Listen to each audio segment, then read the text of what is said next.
I'd like to talk about a joint work with Guido De Filippis and Julia Vescovo. We started this project kind of 2 years ago, and it's trying to look at a model where we look, we have a charged droplet, which we a priori, the shape we don't know, and which has a prescribed volume E. And by scaling, we will always assume it's just the volume of the ball. And this will be as well always in Rn. So this subset of Rn. And we will as well assume that everything is contained in a large ball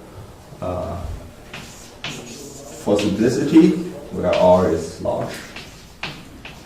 And for the results, it's not that important, but it simplifies things a bit. And this droplet carries a certain charge.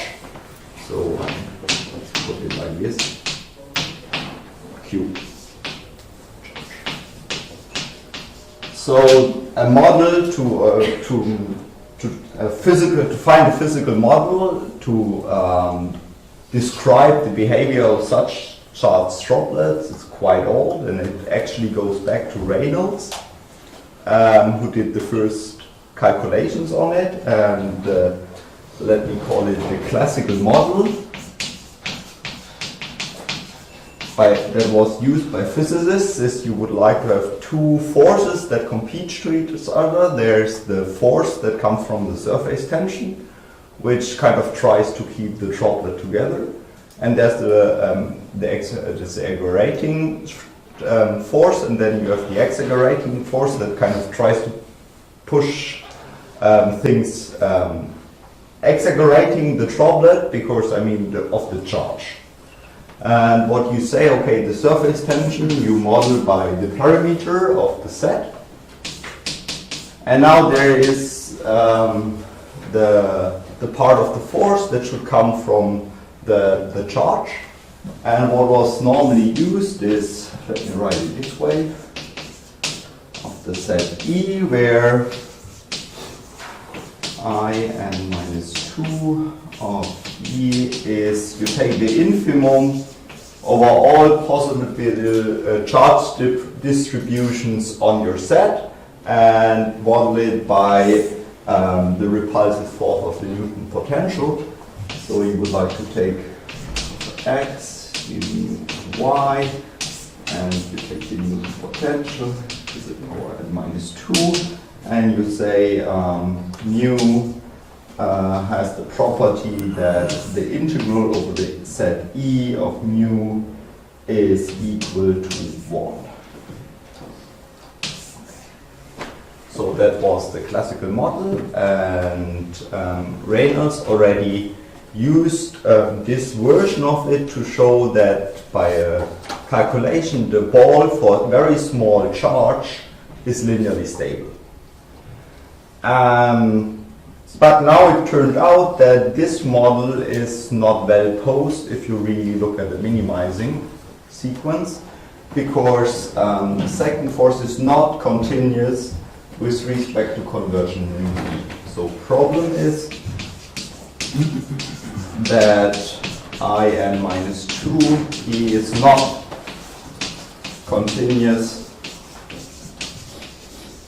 with respect to a conversion of the sets. So if EK in volume is going to 0, then it doesn't imply that this one is converging to the final state.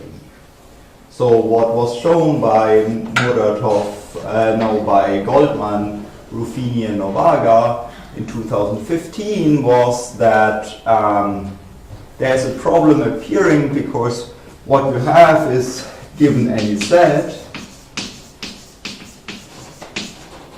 E in BR and any probability distribution of or any measure with density 1, so and any, because you can regularize and assume that is a function, so f such that the integral of f is equal, or let me write it different directly for the minimizer, then there exists a sequence of Ek such that the volume,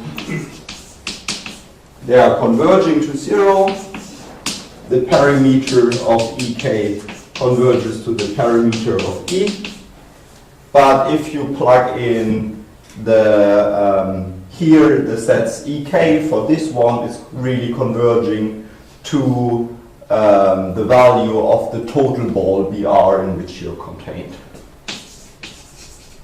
But I n minus 2 of Ek is converging to I n minus 2 of Br. And the reason why this is happening is kind of that you can disaggregate from the very beginning on, so you take more or less everything of the final set, you take a little bit apart, you distribute these charges everywhere in your ball, or depending on the power here, or you push it directly to the boundary, but it carries all the charges. And so you can kind of approximate here whatever set you want as long as you're inside.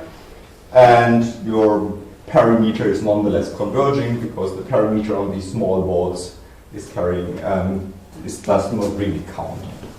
So this is actually an effect that is seen as well in experiments, because that was done by Taylor in the beginning of the 19th century, that if you increase the charge, then what I see is that the droplet is changing the shape to so-called Taylor cones.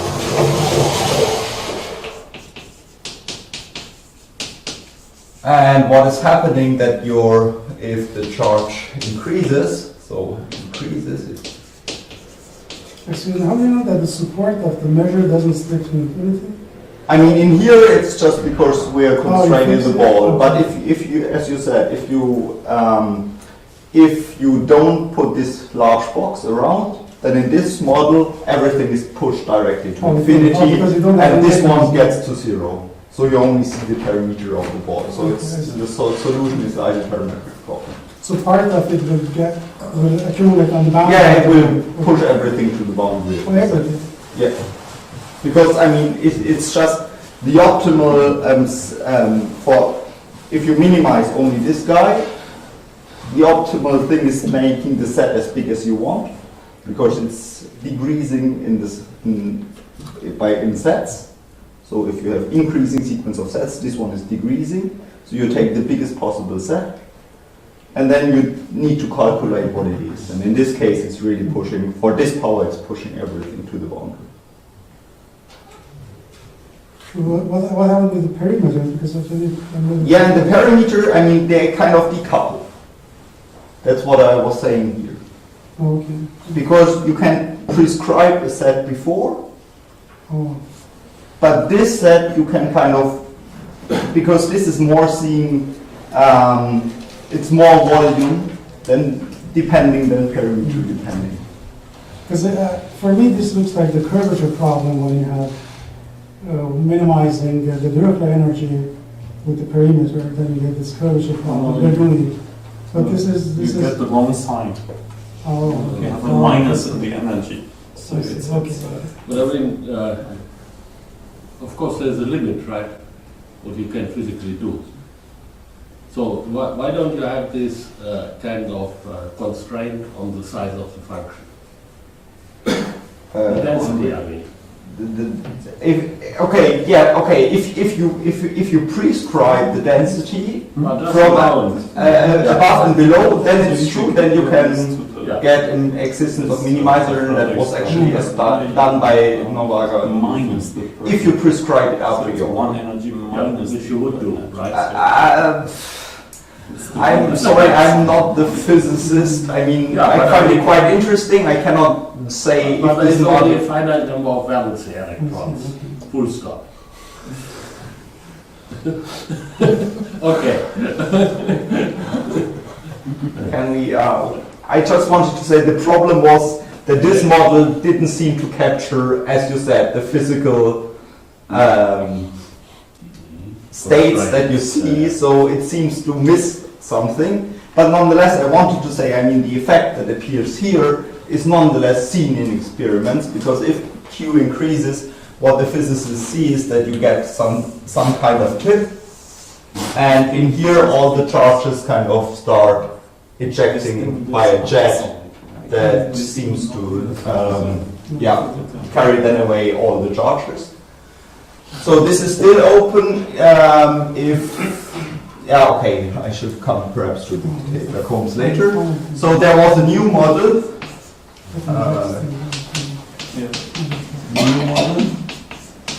That was proposed by Novaga and Ruỗnಠni in 2000. I don't want to say the wrong date. 2016, and it's saying, okay, we take still the perimeter, we still take the charge, and now we put there a new energy. I want to call it G of beta and K of my set E, where G of beta K E is given by, you take the inf over all admissible tuples, so you have an matrix depending on E, you take the Dirichlet energy and rho square, you integrate here over the whole R space Rn, here over your set, and now I need to say what U and rho have to be. So, and this matrix E, which already by indication should say depends on my set E, so A of E is nothing else, it's 1 everywhere. And now on my charge droplets I increase the value, so I say it's beta minus 1 times the indicator function on my set E, where beta is a value strictly bigger than 1. And now, okay, this gives me something. Now, rho should be the density of my charge. So in somehow it's the same constraint as I say here. Rho E. The second, isn't this the liquid a perfect conductor? Or why do you get this part in the... I'm not totally sure why they decided to model in this way. It might, I think it has to do with what you suggest, yes. So this is equal to 1, so I want to have the classical charge on it. And now I need to say what U, and U is coupled by a PDE to rho, so I want to have that minus the divergence of AE gradient U is equal to rho. Okay, I should make here as well the indicator function of this. And this looks on first glimpse quite nice. For the analysis, it makes it interesting, and that's perhaps what I like the most, is because this is K? K is just a given, another given parameter. But K doesn't appear in the equation. No, it doesn't, because you take the inf. It's just the value of this one. It does not give you, I mean, it's not appearing here in the PDE, and it's not, but it will surely, if you minimize this one, it will affect it. Right? Okay. But what I like the most in this model is that this term is quite non-local and makes things for the regularity analysis perhaps a little bit interesting and not totally classical. Let's put it this way. Okay, the first thing I wanted to say, there are some effects that are at least covered by this one. So the good news is now it is continuous with respect to convergence in the set. So properties of G beta K. E. So the first one I wanted to mention now, we have that this one is not going to happen.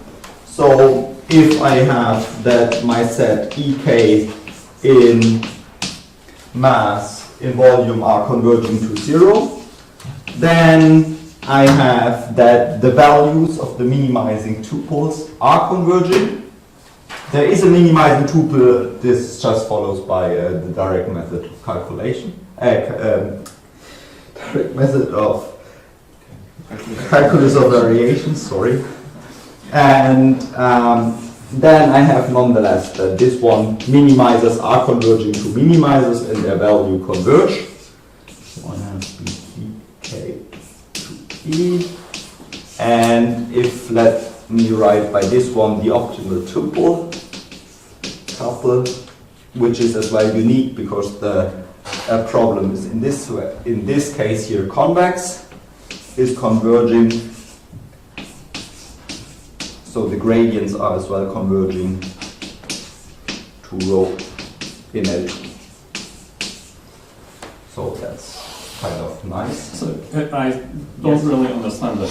So if you understand this equation minus divergence and so on in a distributional sense, then Yes. that would give you some equation with jumping diffusion coefficient. Yes. But that's not really what you want, right? You want the coupling with the perimeter. So you would like to have some condition for but the the square of the coupling gradient. is here, right? Yeah, but then that would be a totally different model. And But now this is a question concerning the modeling, and as I said, I mean, I find it interesting, but I cannot. yes, but I think if you put this in a variational context, then you get the condition for the square of gradient u. And now I don't. For if you gradient, have but there is this- the square of gradient. but right?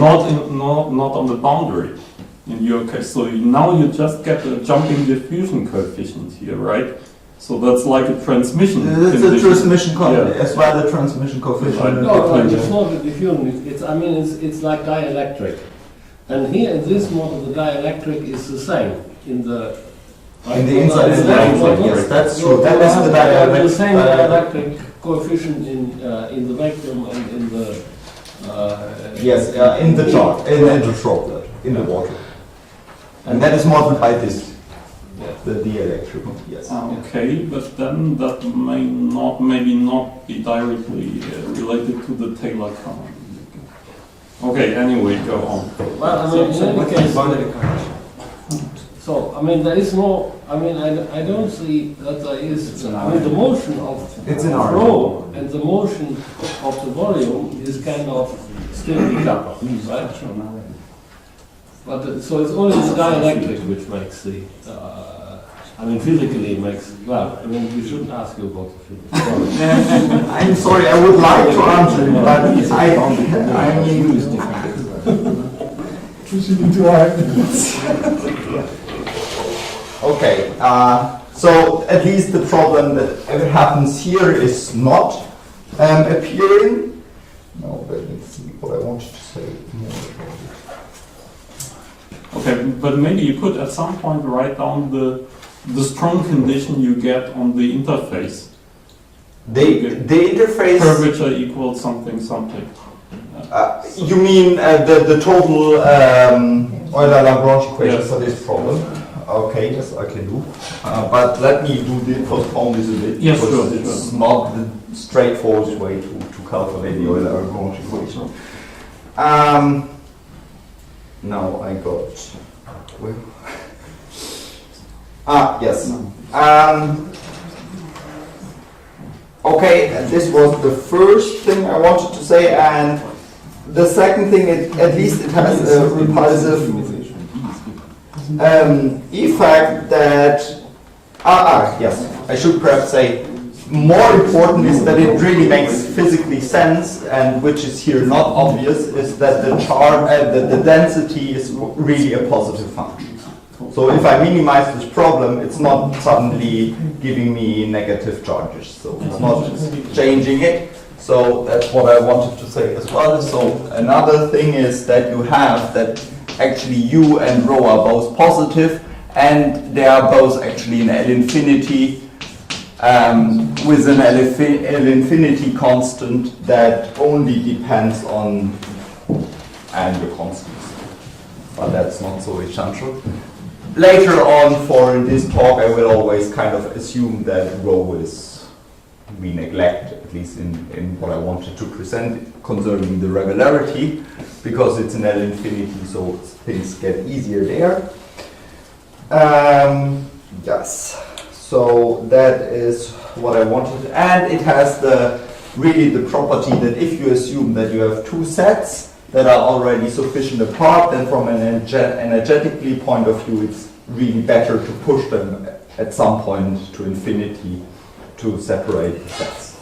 Also on smaller distances it's not clear, and it's not a we were not able to see any monotone dynamics. It's really if it's decreasing or not.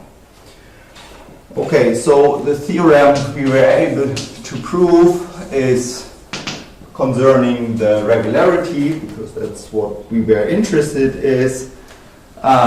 We always assume that n is bigger than 3. There exists an eta that only depends on the dimension, and your set of parameters k and q, not q but k, such that if E minimizes the new model,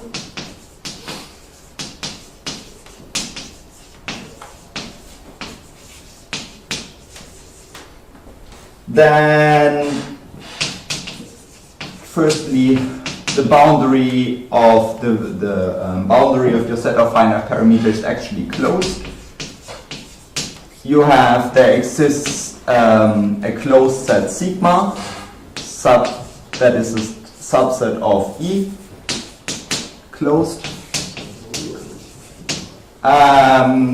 You have a bound on the Hausdorff measure of sigma, so you know hn minus 1 minus eta of sigma is 0. And outside this set you will have that your perimeter is really a C1 delta surface. So, and on the boundary of E with our sigma is a C1 delta surface. Is there a question? Yes? So what's happening with the big K in the definition of G? It's just a given constant. And can it be 0 or does it it doesn't need to be Strictly positive? No. Because through your link it's kind of you has whatever you plug in here, it surely has an effect by this calculus. Okay. Then how does E relate to the level set of U?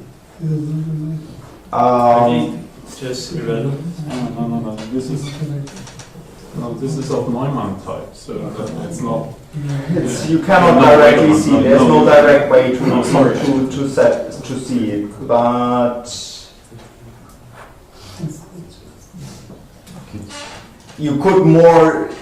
It's always. I mean, the set E is always later in your minimizer the support of rho. So that is rho is really distributed equally on droplet. But for you, I cannot see that it's directly linked to the level set. And I don't expect it to be. Okay, and this theorem is a consequence of an epsilon regularity theorem.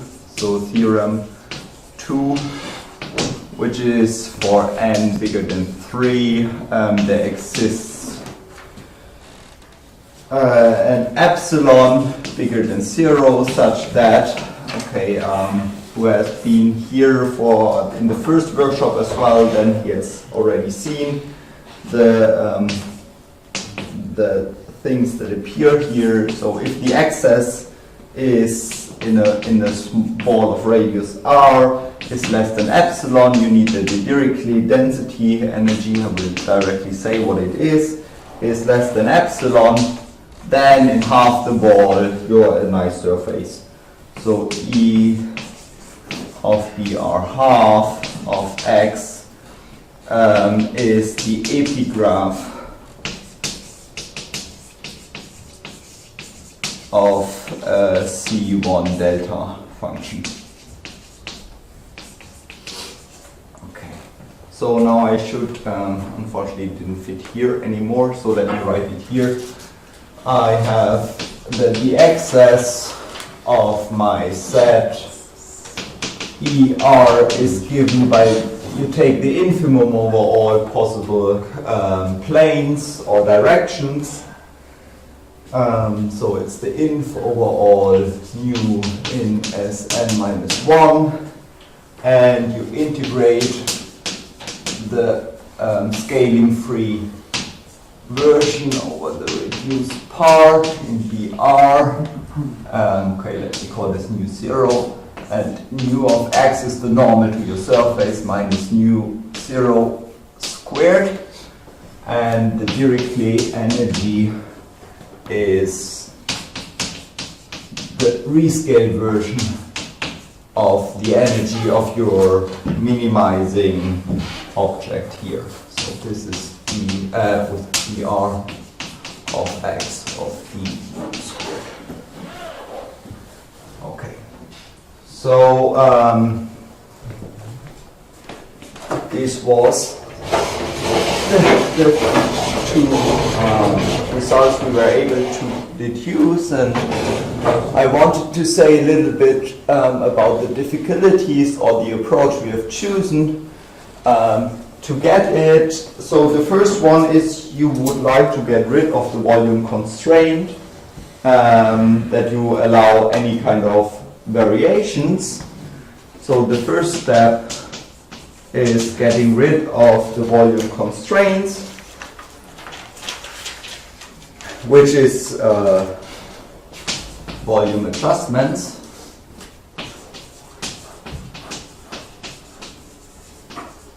So you would like to allow any kind of... Something. Oh, not so important. Okay, so this is perhaps already more classical if you look at the literature to minimizing clusters, and it goes back to ideas of Almgren and Maggi, and it's a purely measure theoretic argument. Is the idea is kind of nuclei theorem that goes back to Almgren and Maggi theorem, Almgren Maggi, and then you just use a clever compactness argument to get rid of the boundary, to know that the boundary of your set doesn't make you any problems to deal with the constraint that your set is always needed to be in this big ball. And what is the Nuclean theorem is telling you, okay, if someone gives you a set of finite parameter and you have bounds, upper bounds and lower bounds, let's say on the volume, and you have a bound on the parameter, then at least there must be one point where you have a lot of mass. Okay, and now this helps you kind of to find a good ball with a lot of mass. And now you say, okay, towards the boundary, I mean, if I make a very thin layer around my boundary, so there cannot be a lot of volume, but here I found a ball with a lot of volume. Let's say in the worst case, this one sits somewhere here, and here I have a lot of volume, but inside this strip there cannot be so much volume, so there must be enough parameter somewhere here and enough volume here, which gives me a good ball. So both together gives me good balls for the adjustment.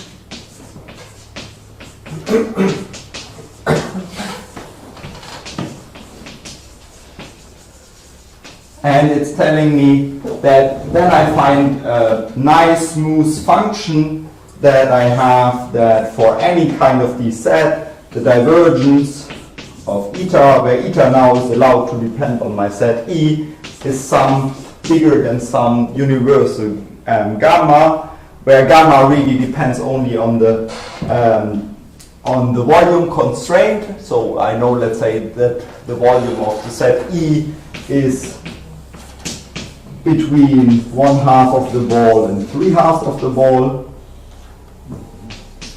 And I have a universal constraint on my parameter.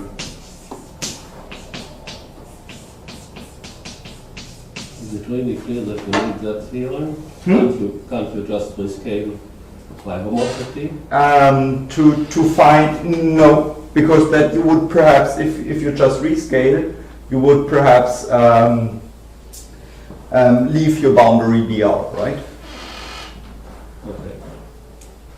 And the second effect, if I would just scale. But still, I still believe, I mean, you can do it. I mean, you have to use two homoscopes maybe. Yes. There might be another approach. I didn't check if it works this way as well.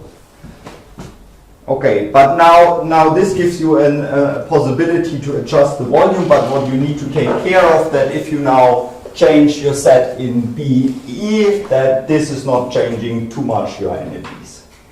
But this comes if you just calculate the Euler-Lagrange equation, as you suggested before, of B of this G and the parameter. And since you were interested, I didn't want to write it down. But the Euler-Lagrange equation in the distributional form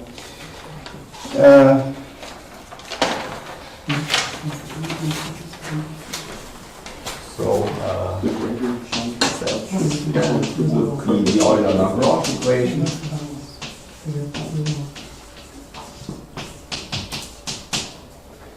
So the Euler-Lagrange equation is E is a minimizer. Then you have the integral over the reduced boundary of the divergence of, the divergence given by the set of your variation, and let's please call it eta. And now that I make the right, then you have a kind of inner variation that comes from your Dirichlet term, so it's A, E, gradient U, divergence of eta minus twice A, E, gradient U, gradient eta, gradient U. And then you have the term coming from the K, minus K, minus K, 2K, no K, simple, and then the integral over E of rho squared of the divergence of eta. This is equal to 0, and then for all, because now you need, in this case, you need to take care of the volume constraint, so you have a constraint on all vector fields you are allowed to plug in, and that is the divergence-free conditions. You need that the integral over E of the divergence of eta is equal to 0.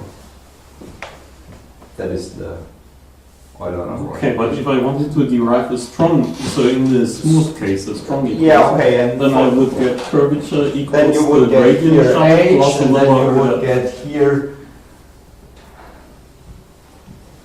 then I make it correct, A, E, and this one will be minus.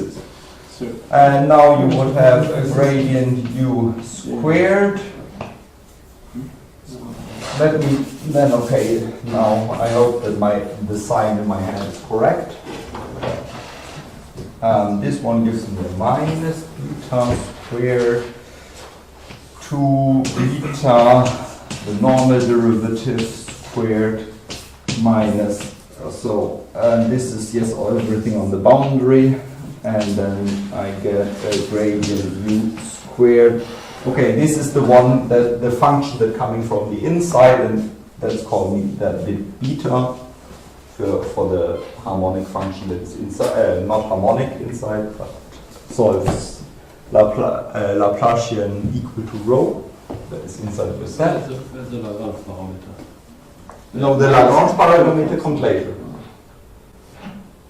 Yeah, I mean, minus, you write down minus h, but it should be minus h plus the Lagrange parameter, right? Because of divergent theta equal to 0, right? Yeah, okay, but so far I didn't write anything. I would have written it this way, but this is at the end is the same. I totally agree with you. And then I have minus 2 beta, so that is the outer solution without beta, du squared outer. And what comes from here, actually I don't know. On rho.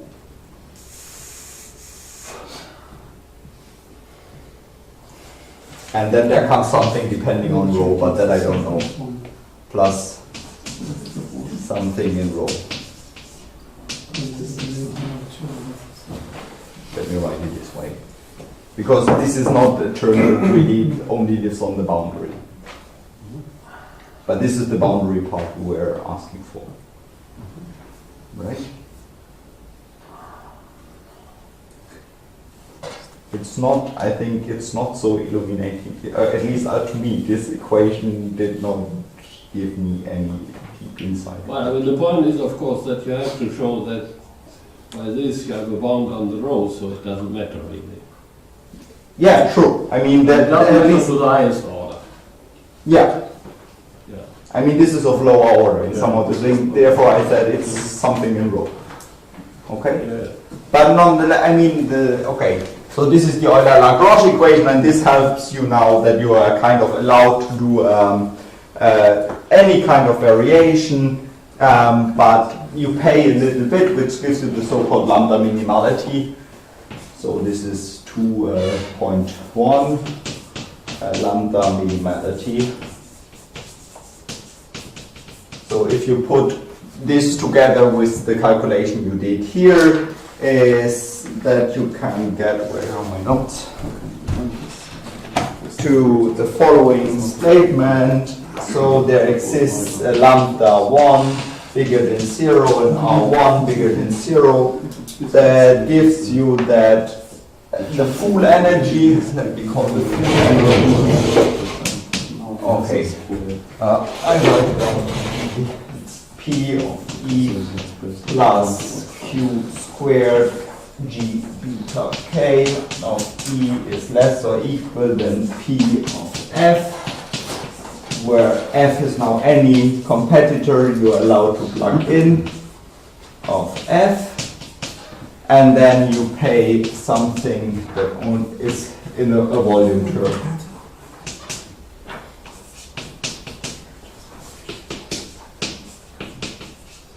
Is contained in a ball VR1 of X.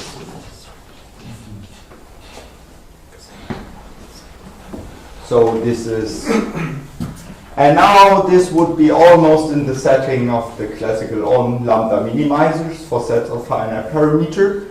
The only problem that appears here is that this G is not local and you don't know if it's of lower order or not.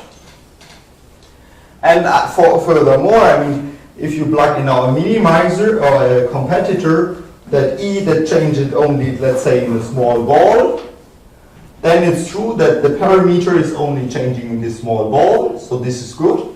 This is as well good because it's as well constrained in this small ball. But now this is the term that is suddenly non-local, so you don't know if the effect is something local and of which order. And okay, you can calculate it a little bit because what you see is if you change two sets and the sets are, let's say, only changing in a small ball, then the matrix here changes as well only in a small ball. So you can improve this one a little bit, which is lambda minimality 2.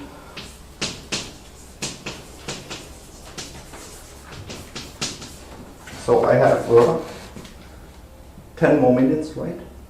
Just to get an idea. If you knew the solutions are Lipschitz, you could get rid of the the energy here and get only the perimeter. So if you would know that U is Lipschitz, yes. I could get rid of that. So Yes, that's- yes, yes, almost because then it like- would behave like a volume term. Okay. But this, I mean, actually this is that you directly get if beta is sufficient close to 1. Then you don't get precisely Lipschitz, but you get it in a high enough LP space, and then this one is not precisely scaling like a volume term, but scaling like r to the n minus 1 plus some epsilon. So it's scaling better than the parameter, and then you're in the setting of the Almost. almost minimality. So that's true. And this precisely holds if beta is sufficient close to 1. I mean, if beta is close to 1, Yes. the problem becomes ill-posed, right? No. The problem is always well posed for every beta, bigger or equal or not. There it doesn't affect. But it's not really of interest. I agree.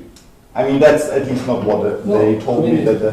So, sorry, what is the difference if I have, there's something I don't understand. If beta is equal to 1, right? Yes, then it's not You this. don't have the problem. Trivial. And there isn't a Then problem. your AE is constant. Then it's just constant 1. Then it's just... Yeah, but that is the original problem, right? No, it's not No. the same. It's If- a if- different equation. So, sorry, I mean, where did I change this? If I have the, This would be the capacity of the set, and this is not the capacity of the set. so, then I didn't understand. Okay, Maybe- so to me it looks like a perturbation of the Mumford-Chart problem, where you, so now you have this normal derivative, but this should be a lower order term depending on the volume. So because in the Mumford-Chart you expect the normal derivative would be 0, but now you have this volume constraint which What is the volume constraint for you? I mean, you yeah, just the want row term. The The row row term. term The capacity, ends in this normal derivative in I mean, strength similar boundary models conditions. without this row term have been already considered by Lin and No, Fusco. I just don't understand it. I mean, if the A of E does not depend on E, yeah, Yes. isn't that then the gradient U squared term? Isn't that then exactly the rho is the density? Gradient U is electric field, and gradient U squared is the Newton potential, isn't it?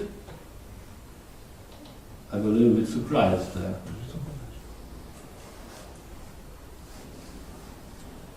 I mean, I don't see anything about the set E or the constraint or something there in this term AE grad U. So the only thing which you did not show me, but which is changing, of course, is that you have this higher kind of weight or higher diameter. The rho squared should be the part that in this case should help you. You say the rho Squared. Ah, Because this is not allowing you to distribute too finely. the rho squared, that's what you're saying. Okay. That should be at least helping. That was the, I see. So it's not the electricity which I'm looking at, it's the rho square. It's making it an amplifier. Because there you are allowed to do L1 changes, which would be if you diffuse too much, right? This would Right. make as things like Dirac's, and Right. Dirac's are No. not allowed here, but allowed here. Okay, fine. Right, so I misunderstood the regularization completely. Yeah, thank you. You're welcome. Okay, now I have to. Okay, so if you play a little bit with the PDE, you can improve this lambda minimality a little bit to get more control on the difference between the change of G with respect to the set E with respect to the set F. So what you get is that the parameter of E under the same conditions as here is less or equal than the parameter of F plus some lambda of E and F some R, okay, as well with the lambda, and then you have the Dirichlet energy inside this ball, VR at 0 of du squared. Again with the factor lambda. And if you have that the change is contained in this ball.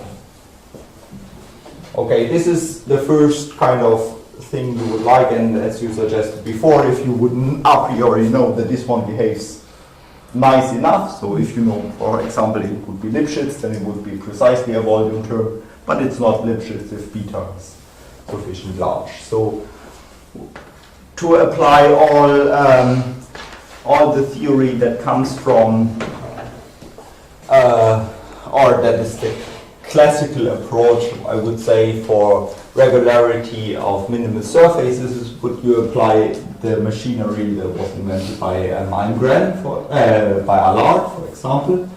And so you need a Lipschitz approximation.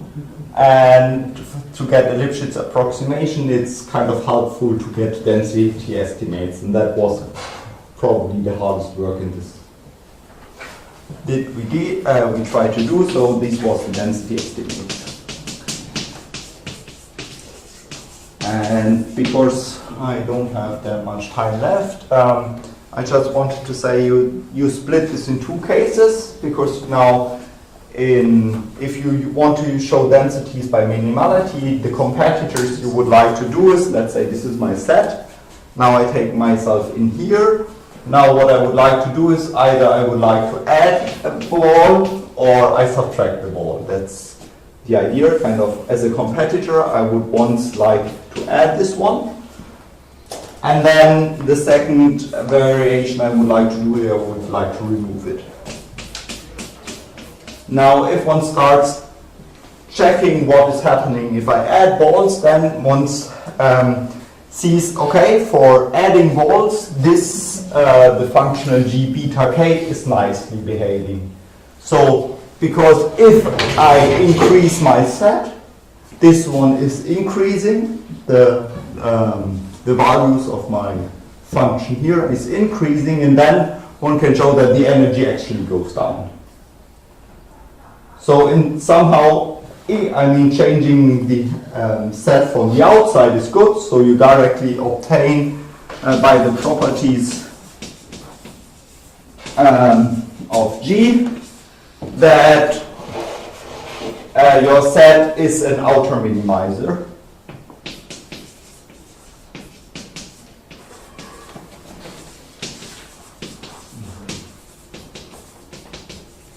Minimizer. So you are allowed to change the set from the outside, and then it's kind of classical that you get controls from at least one side. So you get control of the parameter from above, and that you cannot have a picture like this. So something like this is not allowed. So the cusp coming in like this is kind of not okay. So this gives you parameter bounds in every set. Br at 0 is less or equal than a constant times r to the n minus 1. And you have that b without the ball cannot be too small.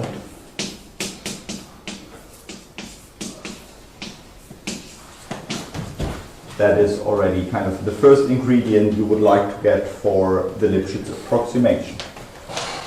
And now to get roughly the idea is, now you would like to show the densities from the other side, so you would like a lower bound on the parameter to make as well the set closed. And there the rough idea is that if you would know that E, let's say, already contains a whole ball, then this function a of E that I was just here removing is only the Laplacian. And if for the Laplacian you have a monotonicity, or then it behaves like a harmonic function, if I shortly forget about the infinity term, so I have a decay of the Dirichlet energy. And that is kind of what is the same if it's totally not contained in your set, then you have as well a decay of the Dirichlet energy. So what you do is you remove your wall, but then you know the Dirichlet energy inside decays, and that helps you to show the lower bound. So you decouple that argument completely from the estimates that bound rho, right? Yes, because rho you have already an infinity bound, so it's always of lower order. So you only need to really take care of the u. But changing the set always changes your set, your function u. That makes this case a little bit troublesome to do it, because you cannot easily say build competitors in u. So as soon as you change your set, you automatically change your set, your function u, and you're not allowed to kind of by hand give a competitor for u, because it's coupled by the PDE. Maybe not. Maybe you are allowed. Because u is itself minimizing something, so why don't you use that? We do. Yeah, okay. So you are Yes and no. okay. Your singular set, this exceptional set, where are they coming from? The reason for that? When the gradient is not zero, those points, no? So the point where I'm not regular is precisely where either I don't have excess decay, so Okay. this would not happen below dimension 8. That's true. And the sets where I don't get the Dirichlet energy decays. So I have concentration of charges. And we don't know if it's happening or not. So it shouldn't happen on the Taylor cones, that you know. I mean, if the Taylor cones can appear, then there must be concentration of charge. Because otherwise it would be a regular point, and then you cannot have the tip of a Taylor cone. And the Taylor cone at least is a stationary point for some angles. No, sorry. What do you say about the Taylor cone? Taylor cone is not captured by this model. It is by function. By a similar model, it was calculated by Fusco that it's at least a stationary point. Yeah, but I mean, this model. Concentration of mass. No, it would be their model would be a blow up. I mean, if you do a blow up and get rid of the rho, then you have only this AE term. And this was already looked at by Fusco. Yeah, but I mean, this does not have the rho square in there, right? If you say you get rid of the rho. Yes. Right, and here, I mean, this is because of the rho square it's not appearing, right? I mean, you probably get the Taylor cone, so this Legendre function, but with a different angle because of your beta, right? So you have the same, you have homogeneity u squared and the normal derivative squared. And so if you just plug in the Legendre function, then it should be a solution. I think there is a charge concentration which is forbidden by the other term. Which term? The rho squared. That's what the cosine. Yeah, but that's lower order in any case. That is lower order. I think if a Taylor Then if you Taylor take the cone blow up, on very small scales appear, then it would be like a blow up of the model, which is in theory not really allowed. I mean, without the, I mean, it makes a difference whether I have locally the divergence of a measure, the solution Laplace to the minus 1 of a measure, or whether I have Laplace to the minus 1 of an L2 function. Yeah.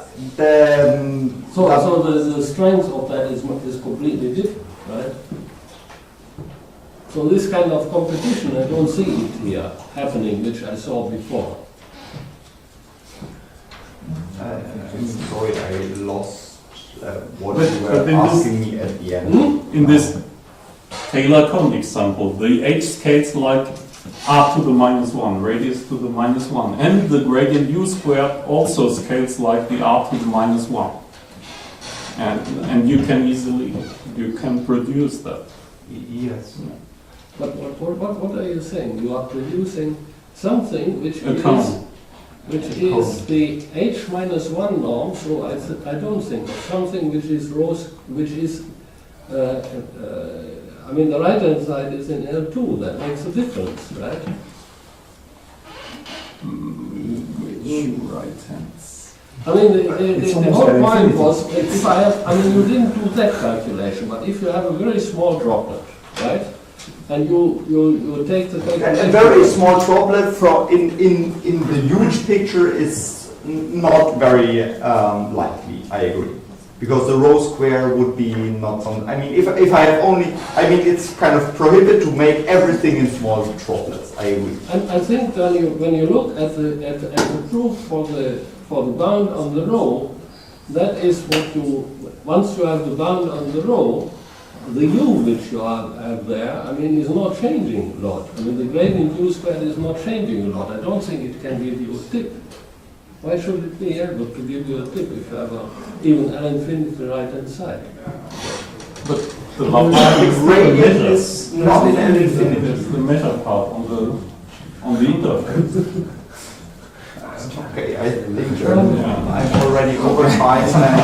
What I wanted to say is more or less only you can kind of get density functions in the spirit that if you know that kind of the picture looks like this, that you have almost everything inside a ball, or everything, I mean the reverse picture like this, then you have decay of the Dirichlet energy, and in the good situation where you assume it's flat, then you have the half ball, and then again you get Dirichlet energy, decay of the Dirichlet energy, and then you can play with this to show that this one really behaves like a lower order term to make the argument for the regularity work. Okay, but to excuse one kind of the cusp, you probably use the minimality of the function, right? Yeah, I used it for all of them. I mean already here, it's an outer minimizing property, because I mean in the classical you would have been able to use the monotonicity formula,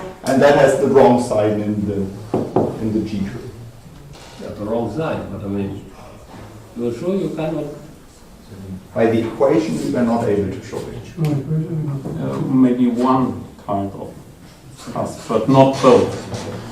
It has both. I I was not able, I'm sorry, for neither side. Perhaps there is a better way to do it, but I was not able. Okay. You are not going to show me that it is wrong. Right? Concentrate. I'll show you whatever you want to see.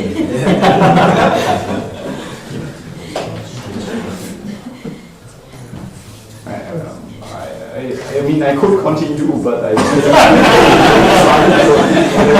Okay. So first, let's thank the speaker.